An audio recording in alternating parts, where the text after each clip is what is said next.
And streaming on crossroadstoday.com. A look at local voter turnout and local items on the ballot. Plus, with 17 state propositions on the ballot, how many passed? That's just ahead. And the Supreme Court is set to hear a case that could widely impact the Trump administration's policies. And if you thought yesterday, Tuesday, was warm, get a load of our temperatures later this week. We'll be looking for near 90. Now, if that's not for you, we got a cold front coming this weekend, and it's coming off of the polar vortex. All that in the weather coming up. We had some top-ranked area round playoff volleyball action last night. We'll highlight 3 top matchups later on in sport. You're watching 25 News Now Sunrise. Good morning, Crossroads, and welcome to our post-election day Wednesday. Post-election. Post-election day, we have a lot of results for you, and we're also looking forward to next week, Veterans Day. Parker and I will both be in the Veterans Day parade, and I believe so will Maclovio and Don Brubaker. But Parker's saying it's going to be pretty chilly on Tuesday morning. Yeah, we're going to be there, but I can almost guarantee you I will definitely be there in multiple layers because it is going to be pretty chilly. We're going to look at those temperatures here in a little bit because this morning we're already kind of chilly out there. I'm going to just go ahead and say cool. Starting out the day 49 degrees, and that's out in Victoria County. We're talking out like by the airport and more rural areas because in the city, temperatures are running about 3-4 degrees warmer than that, maybe 5. As you can see right here on the ticker, 55 degrees is being reported right outside the station, right here in Navarro. So definitely bundle up if you're headed out the door this morning. It is a little cool, but the temperature is matching that dew point this morning at 49, bringing us that 100% humidity. Normally that would be enough for fog, but you just saw on the camera there's no fog out there. It's because our dew points are in the 40s and 50s instead of the 60s and 70s. That would normally bring higher water vapor content. But looking at your temperatures all across the board, we're all kind of cool out there, except for folks on the coast because you're all right next to that warm Gulf water. So just bundle up if you're headed at the door this morning. And the same thing with those kiddos. Pack them those sunglasses. It's, of course, going to be another sunny and warm day. We'll have all those details next. Texas voters making their decisions at the ballot box Tuesday. In Victoria, 7,810 voters cast their ballots. That's out of more than 57,000 registered voters, bringing the county's official voter turnout to 13.6%. Victoria voters chose to pass Propositions A and B. This action creates both a civil service board and a collective bargaining agreement for Victoria firefighters. The Victoria Firefighters Association states that this will significantly help the department hire recruits and retain those recruits as they earn training and certifications with the fire department. I think the joy will all set in later on. Right now, it's just the end of a long 2-year journey, from learning about these items to getting people motivated to canvassing for the signatures to everything else we've been doing. It's a 2-year journey, and we are tired, but at the same time energized to move on to the next steps. But it's just really feeling a validation that the people of Victoria still endorse public safety, still love their fire department, and want the best for us. So we want the best for them.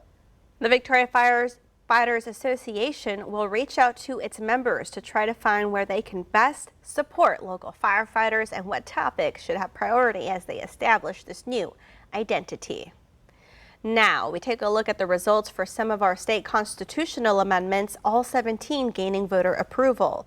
Proposition 1 creates a new endowment for the Texas State Technical College system, a school that trains students in high-demand fields like plumbing and welding.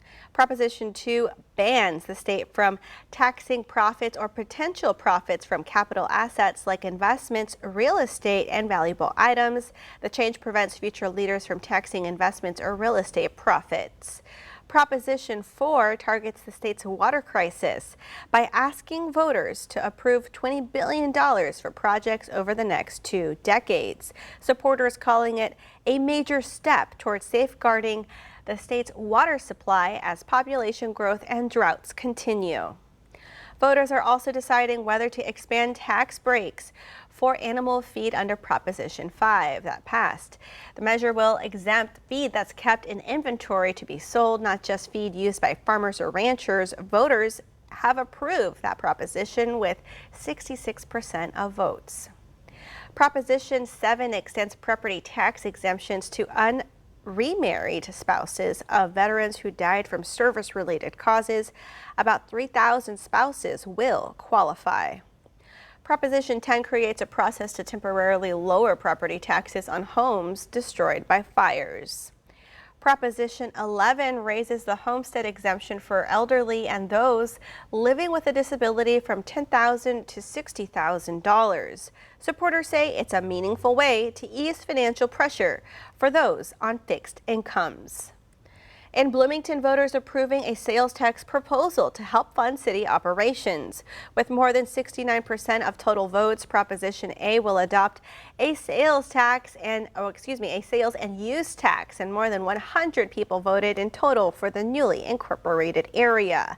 Now a 0.5% sales and use tax will support citywide projects through the city's general fund to assist with fixing and maintaining streets. If we want to see Bloomington grow, that's the only way it can grow. We have to have those funds to come in to fund it. Pemberton says the passing of the sales tax will help the community grow. In Yoakum, voters approved Proposition A, raising the school district tax rate. The district will get almost $1 million extra between local and state funding for teacher pay and classroom programs. Hallettsville voters rejected Proposition A, keeping the school district tax rate the same. Without the increase, the district won't collect the extra revenue and will look for other ways to support maintenance and operation cost. Today, the Supreme Court takes up one of the biggest cases affecting the Trump presidency. ABC's Nicole D'Antonio has the details on how this case could have major implications for the economy. The Supreme Court today hears arguments over the legality of President Trump's global tariffs. At issue, whether an emergency law dating back to the 1970s allows the president to impose certain tariffs without congressional approval. The Trump administration in April declared an emergency over trade deficits and used that declaration to justify tariffs. The core of their argument is that the imbalance in trade between the United States and other countries has created a national emergency for the economy and for national security, and that these tariffs are a needed response to that emergency and therefore authorized implicitly by Congress in this 1970s law. But a group of business owners in blue states sued, claiming Trump invented that emergency. Rick Woldenberg, the lead plaintiff, says businesses are getting hit hard. He runs a toy company. In 2024, I believe that we calculated that we paid $2.3 million in tariffs. We calculated that based on our 2025 budget, the closest we could come to an apples comparison, it would have been $100 million. The stakes are high. If the court rejects the tariffs, the U.S. government could owe tens of billions of dollars in refunds to businesses. And President Trump would lose a key bargaining chip in negotiations with other countries. Trump calling this case, quote, life or death for our country. He's been able to sign peace deals all over the world and end global conflicts and literally save lives. He's been able to bring in trillions of dollars of investments into our country. President Trump has said these tariffs in the long term will boost manufacturing in the U.S. After oral arguments today, the justices are expected to rule by next summer. Nicole D'Antonio, ABC News, Washington. If you noticed smoke in the air on Tuesday, you weren't alone. A large grass fire burning in Matagorda Island brought the haze and smell to Victoria. With the haze yesterday, health officials are reminding anyone with breathing or respiratory issues to take precautions, stay indoors, keep windows and doors closed, and set your AC to recirculate, and try not to do any heavy outdoor activity. If you start feeling symptoms like coughing, a scratchy throat, or shortness of breath, they say drink plenty of water and seek medical help if it gets serious. For more local news content, weather, and sports, come to our website, crosswordstoday.com. It's now 6:39 on our Wednesday morning. Here's a look at what's coming up next on 25 News Now Sunrise. Your commute might be bumpier than usual. Find out where the hazards are lurking. A big night for Democrats scoring decisive victories in key races across the country. I'm Nicole D'Antonio in Washington with the details and the key issues on voters' minds. And also coming up next after the break in the short-term forecast, you heard me say today is going to be another warm one. So coming up next, I'll tell you just how warm I think it'll be near you.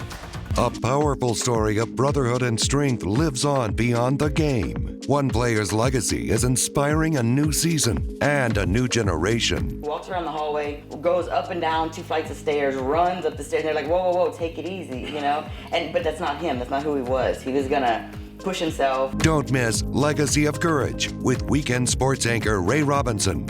A 25 News Now Extra, Thursday night at 10.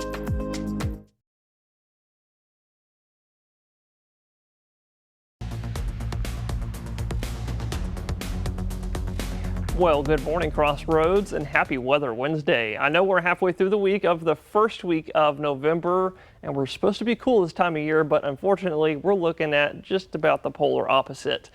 You probably heard me talking about it all week long. The heat is coming back, y'all, so I hope you're all ready for some 90s. We're going to look at that here in a second because all the heat and the warming trend that we're going to be experiencing this week is going to be thanks to a couple things. High pressure overhead is going to be our main driving mechanism for our sunny skies, which is why we're going to be heating up. And you can see that right here on the future tracker. The whole time I've been talking, I've been pressing play, and you saw maybe just a couple clouds in the early morning hours between 7 to 9. Otherwise, the rest of the daytime, I mean, we're all the way into tomorrow, Thursday. The rest of the day, it's going to be sunny. So make sure you got your sunglasses packed. And that beaming Texas sun today going to heat us up to about 85 here in Victoria. That's 8 degrees above where we're supposed to be this time of year on November 5th. And our low temperatures tonight under these clear skies, I'm thinking about 58 here in Victoria. And that is 4 degrees above where we're supposed to be as well for November 5th. But you can see everyone else today going to be looking about the same, highs in the mid 80s, possibly upper 80s for a moment or so in our western counties. Overnight tonight, lows will cool down to the mid and upper 50s underneath the clear skies. And tomorrow, we're going to be a little bit warmer, highs in the mid, maybe upper 80s for some, and then even warmer for Friday. With, like I said, we're going to be getting up to near 90 for Friday and Saturday. But if the heat is not for you, like I said earlier, it is November. We've got a cold front coming our way this weekend, and it's going to make it a little chilly next week. And we'll look at all that next. Last night we had more area playoff round volleyball action. We had multiple teams compete across South Texas. And first we head over to Seguin High School where the Cuero Lady Gobblers battle the Canyon Lake Hawks. And Cuero last week won in straight sets over Devine and looking to keep their season alive. And unfortunately they would lose in straight sets to Canyon Lake, 25-13, 25-17, and then 26-24. Canyon Lake will actually face another one of our Crossroads teams, El Campo Ladybirds, who beat the Zapata Hawks last night at Beeville High School. So we can't wait to see that matchup out in 4A Division II. Now, staying at Seguin High School right after the Cuero game, Victoria East faced the Anderson Trojans, and the Titans, they lose a 5-set thriller there versus the Trojans, 25-21, 16-25, 26-28, 25-13, and then 25-23. They got some big production from Lily Rather, who had 14 kills and then 3 assists, and then also they end their season there 21-23-1, 11-3 in Bishop. Congrats there for a great season though from the Lady Gobblers and the Lady Titans. Now over to the TAPS division, the St. Joseph Lady Flyers face Legacy Prep in the area round playoffs, and they would win in straight sets as well. They got big production there from Zoe Henning, who had a double-double with 20 assists and 12 digs, and then Jordan Johnston also had a double-double with 15 digs and 12 kills. But Jordy Ibarra was the key in the matchup. So he had 18 digs and kind of helped the team when they needed a big-time point. She helped out the team get the play. They start figuring out who their opponent's going to be there next week. We'll tell you that in the next couple of days. This is Max Williams, 25, News Now Sports. This morning, a big sweep for Democrats. Nicole D'Antonio is in Washington tracking decisive victories in many key races across the country. This morning, the votes are in. Democrats celebrating wins from New York to Virginia and west to California. Starting in New York City, where Zohran Mamdani beat Andrew Cuomo in the mayor's race. This self-described Democratic socialist sending this message to President Trump. If anyone can show a nation betrayed by Donald Trump how to defeat him, it is the city that gave rise to him. President Trump had repeatedly threatened to withhold federal funding from New York City if Mamdani won. And while Mamdani was delivering his victory speech last night, the president posted the words, "And so it begins," on social media. Trump's former senior advisor weighing in. These are elections where Democrats vastly outspent Republicans. But looking forward, we do have to acknowledge that affordability is an issue that is top of mind for voters. In New Jersey, Democrat Maggie Sherrill was easily elected governor, despite some earlier polling labeling her race a toss-up. And in Virginia, Abigail Spanberger making history as the first woman governor-elect of Virginia, after defeating Republican Winsome Earl Sears in a landslide. Right now, our federal workforce is under attack, And the chaos coming out of Washington is killing Virginia jobs. In California, Governor Gavin Newsom led a triumphant charge to redraw congressional maps to give Democrats as many as 5 more House seats in next year's midterm elections. After poking the bear, this bear roared with an unprecedented turnout. It comes after President Trump urged lawmakers in several Republican-controlled states to pass new maps in an effort to keep control of Congress. Overall, the results show the economy is still the key issue for voters. People still see these higher prices and they still want to do something about it. The president reacted to the wins on social media, arguing that the ongoing government shutdown and the fact that he was not on the ballot were the reasons Republicans lost. Nicole D'Antonio, ABC News, Washington. Let's take a look at where our pothole patrol found craters in your commute this week. Potholes can wreck your tires, hurt your wallet, and test your patience. We found a few trouble areas today at Julia Street, or actually on Tuesday and Hanselman Road. That is at Julia Street and Hanselman Road. But we know there are plenty more out there, so show us the worst pothole on your route. Snap a photo. Email us at staff@crossroadstoday.com, and we may feature it next. The City of Victoria and the Golden Crescent Regional Planning Commission invites residents to weigh in on proposed changes to Victoria transit routes. The goal is to expand service and help riders get around faster. You can come by one of 2 come and go public meetings. They're from 3 to 5 p.m. on November 17th at the Community Center Annex, or 11 a.m. to 2 p.m. on November 20th at the Victoria Public Library. You can also share your thoughts online at victoriatx.gov/transit plan by November 14th. The new routes are expected to roll out in 2026. If you see news happening, let us know. Call us at the number on your screen, and you can also email us news tips at staff@crossroadstoday.com. It's now 6:48 on our Wednesday morning. Still to come on Sunrise, markets took a tumble midweek and experts are sounding alarms. Okay, it's time to celebrate some birthdays. Happy birthday to Juanita. She is turning 61 today. Happy birthday. Antonio loves you very much. That's right. Happy birthday, Juanita. And also happy birthday to Isaiah. Happy 8th birthday, Isaiah. Lots of love from Mom and Dad. Happy birthday to Kris Jenner, the Keeping Up with the Kardashians mother and matriarch of the Kardashian-Jenner family, turned 70 years young today. That's right. Happy birthday, Kris Jenner. And to see your birthday wish live on 25 News Now Sunrise, you can come to crossroadstoday.com. Just click the drop-down menu, then click the Home tab, and then you'll see Submit Your Birthday Photo. And the time is now 6:49 on our Wednesday morning. Happy birthday if you're celebrating one today. That's right. Happy birthday. Stay with us. We'll be right back.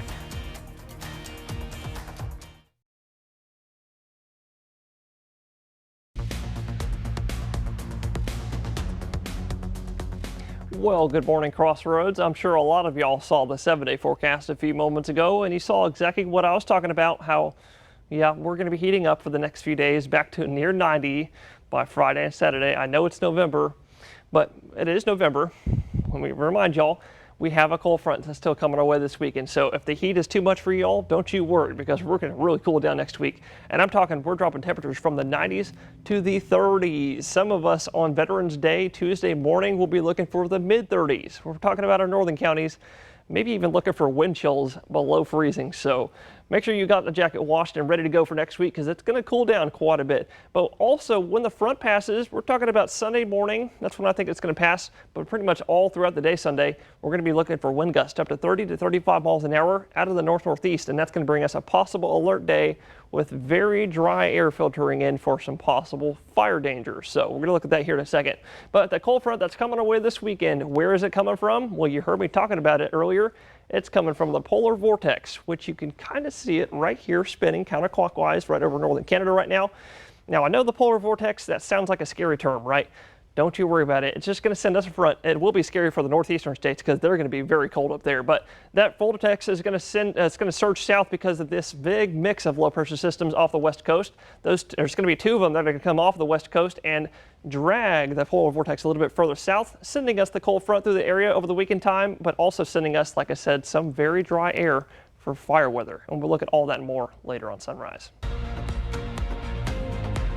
Stock market sliding into the middle of the week after a Tuesday sell-off. The heads of Morgan Stanley and Goldman Sachs raising concerns about a potential bubble with the S&P hitting a string of all-time highs. The Nasdaq dumped more than 2% and the S&P dropped nearly 1.2% and the Dow shed more than 0.5%. First-time home buyers are harder to find across the country. The National Association of Realtors says just 21% of all buyers in the year ending in June were first-timers. That's the lowest percentage on records going back to 1981. High prices and stubbornly high mortgage rates getting the blame. And Apple may be looking to roll out a new low-cost laptop that could have a lot in common with an iPhone. Bloomberg says Apple is working on a laptop that could come in at well under $1,000 and would be powered by an iPhone processor. It's now 6:55 on our Wednesday morning. Still to come on Sunrise, news to know before you go. A dramatic scene at a major airport has authorities investigating.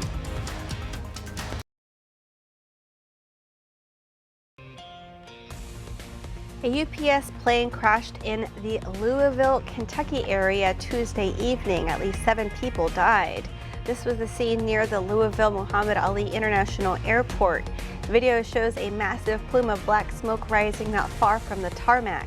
The Federal Aviation Administration says the MD-11 plane crashed shortly after takeoff on a flight bound for Honolulu. And the federal government has set a record. Today marks the 36th day of the federal shutdown. It's the longest in U.S. history.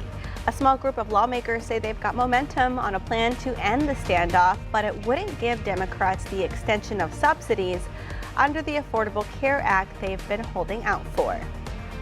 Consumers may soon be able to get access to weight loss drugs at a much lower price. Sources say the Trump administration is close to locking in deals with Eli Lilly and Novo Nordisk. The proposed deals would make some of the company's weight loss drugs available for as low as $149 per month.